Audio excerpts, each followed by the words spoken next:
Thank you everyone for tuning in. My name is Shahrukh Nasir and this is On Guard for the channel that talks about solutions to the problem Canada is currently facing and certainly issues that are on the forefront of the minds of Canadians as we head towards an election. Certainly the orientation of this discussion, my aim is always to have it on as a solution-based discussion. So initially what I'll do is I'll talk about problems and then we'll get into the solutions that I personally have some insight or would like to see happen in this beautiful country of ours. Now, the last video I made was about international student program and what are some of the reforms that I see that can help to improve it in the future. I got a very interesting comment and I appreciate the comment at the same time on how did this number get skewed towards India so much. So in order to understand the question about how this skewness or how this misproportionate type of allotment happened over the course of last few years, we have to kind of look back at how the policies for student study permit program transpired over the course of the last decade.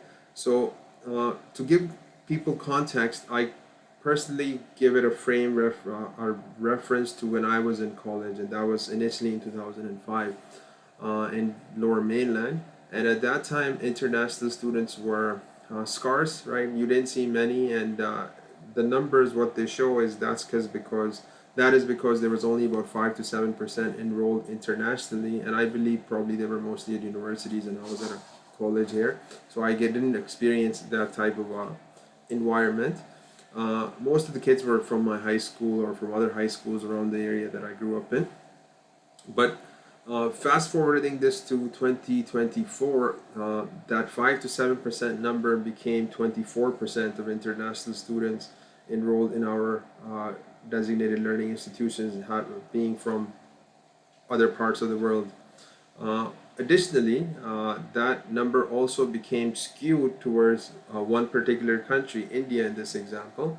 And the reason for that is because in 2018 there was a program launched by the current government, the Liberal government, called the Student Direct Stream. The Student Direct Stream was a program that allowed international students from 4 countries, India, China, Vietnam, Philippines, perhaps there was one more, but that's what I remember.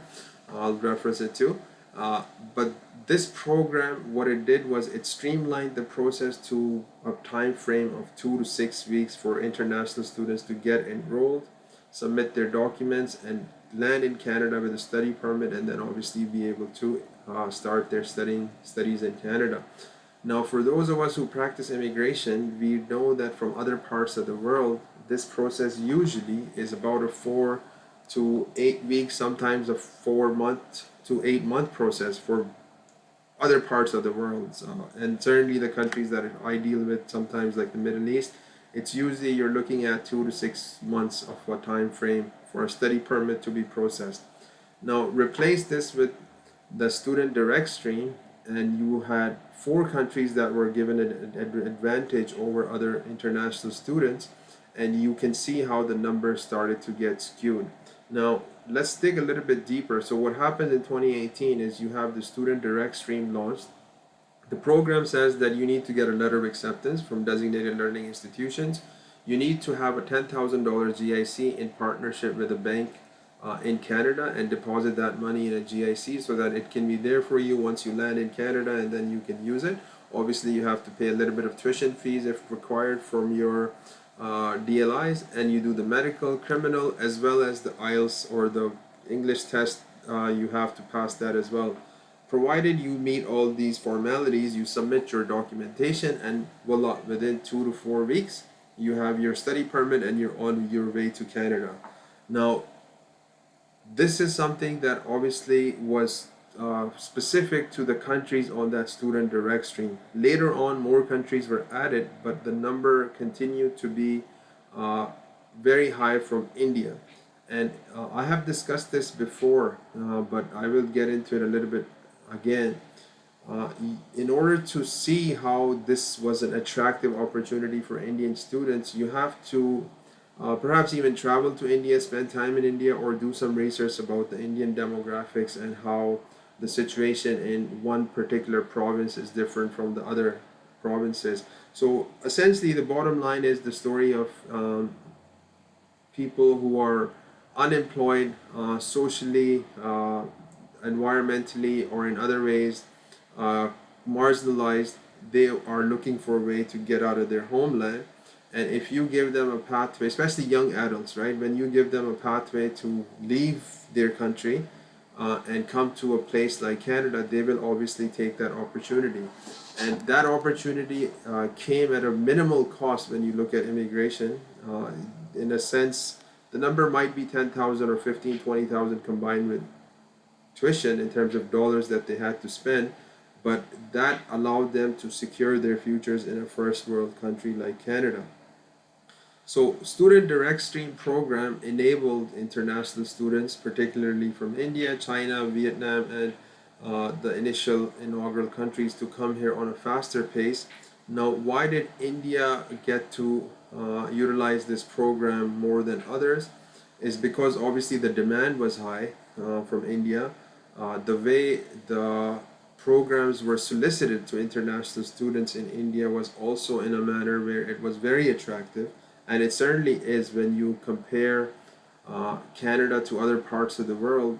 Canada is still probably the number one destination for most people to immigrate to for a number of factors, which I'll talk about in different economic and finance type related videos.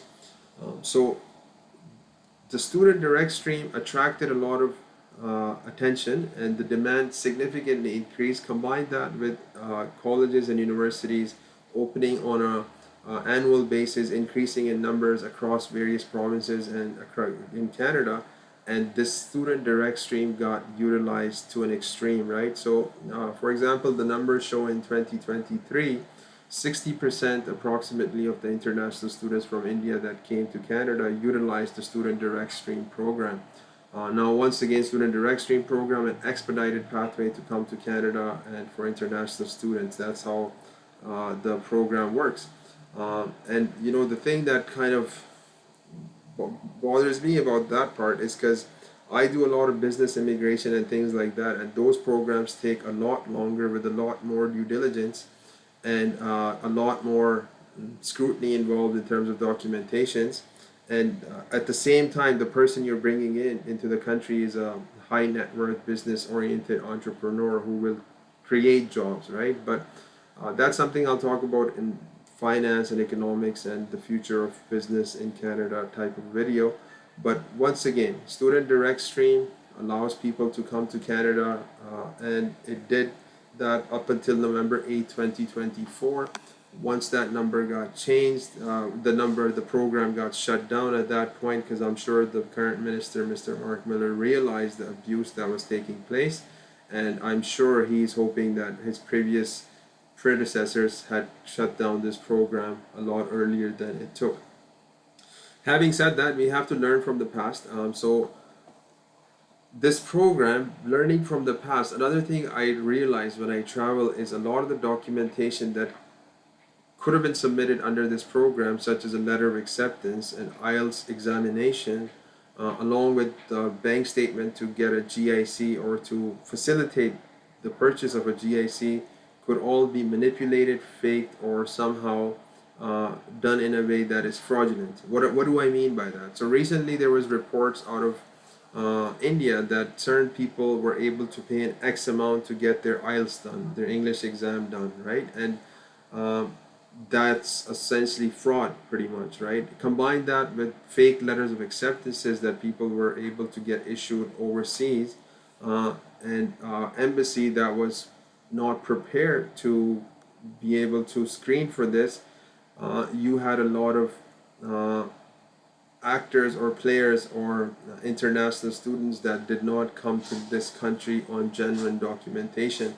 Now, my solution to that, as I indicated previously, was that we need to step up our due diligence by doing in-person interviews at the minimal or something along those lines, and ensuring to a greater extent of the authenticity of the documentation and the person that we are bringing into Canada. A lot of other countries do this, and I believe they do it rightly so. My clients consistently ask me, can we go to the embassy and talk to the IRCC officers there to show them we are certainly genuine in our intent and along with our documentation. But that is not an opportunity that most immigrants are able to avail at this point when they are wanting to come to Canada. So I would, focusing this on solutions, I would once again uh, request our incoming or current government to know your country. In finance, we use a term called KYC, which is known as know your client. And in that, what we do is we assess our client, we assess their source of income, we assess their goals, we assess their objectives. And this is something that allows us to provide a case by case type of a solution for them. Now, similarly, for a country that is bringing international migrants to its inland, it should look at a deeper level into the country that it's bringing the applicants from, and have programs that allow those people to integrate into Canada in the countries that they are coming from rather than after they already come to Canada. Our screening, our due diligence, our integration has to be top notch. I wouldn't expect anything less, quite honestly, going forward, given what has happened, before we let people come into the country. This obviously can have an impact on my business, but the focus on this is not about my business. The focus is about Canada and how to make sure we bring people that are going to be valuable to this country and will make a positive, valuable contribution. So the student direct stream program enabled that skewness to happen to the person who commented on that type, that on that specific point, that why is this number skewed. And in order to address this, the due diligence once again needs to be higher. We need to understand that different parts of the world have different cultures, different norms, and this is where I speak about international students in a way that I would say to everybody who's currently inside Canada that if anybody who's at that age from India or other parts of the world, China, Pakistan, Middle East, UAE, Saudi Arabia, doesn't matter where, if they were afforded this opportunity given the situation in their country, they would have taken it and they would have brought themselves to Canada along with it. What do I mean by that? Whatever culture, whatever norms that they have experienced and how they have grown up, they will obviously bring that to the country that they're moving to.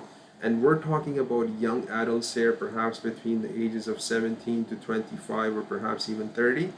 Uh, I know when I was young, I was very different than from I am today in terms of maturity, in terms of the way I speak and the way I act and the way I have matured over the course of time. And certainly when people are at that ripe age of 17 to 24 to 30, they are experiencing the world for the first time and they're making certain decisions for the first time.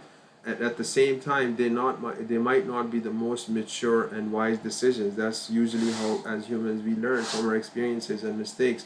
But once you allow one type of a country's cultures and norms to come in large volumes at a very immature level, then you have what we have today on the streets of Toronto, Brampton, Vancouver, Surrey, and along all, I'm sure, cities are experiencing that we have a disconnect from the culture of this young person that we're speaking to, we're dealing with.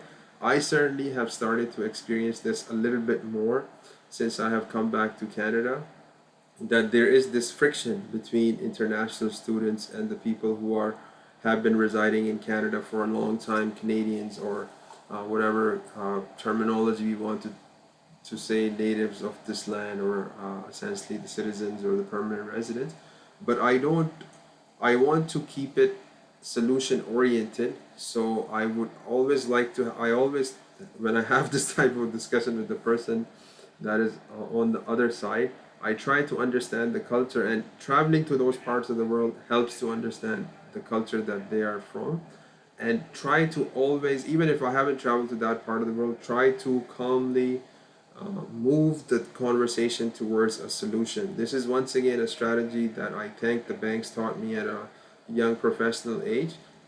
that always focus the conversation towards solutions, and in that manner nobody usually gets offended, and usually you come out smiling, or at the very least with a relatively uh, uh, joyful or human civil experience. So I would like to request that from people who are watching this video, that when you are getting into these frictional and argumentative discussions with people inside Canada, try to stay calm. I know it's hard, and at the same time try to focus the direction towards a solution oriented one, and that way we will have less friction and more of a moment that both parties will learn from. So that is my take on the international student skewness. This is how it happened, and I will continue to share my feedback about other topics as well. I look forward to it. There's a lot I want to talk about: housing, finance, and other immigration programs and how they can be better. In this case, the student direct stream program is great that they finally realized it was not advantageous to direct it to only a few countries. It certainly marginalized a lot of the other countries. So that is off the table, and what the Canada has to do is they have to do a know your country, a KYC, before they start opening up channels exclusive to certain parts of the world. I look forward to this feedback being heard at the highest level of the government, and I look forward to a better and brighter and stronger Canada. Thank you for tuning in, everyone. Have a wonderful day. Enjoy the air, enjoy the sunshine, and continue to work towards a solution oriented and a better Canada. Thank you so much, guys. Take care. Bye now.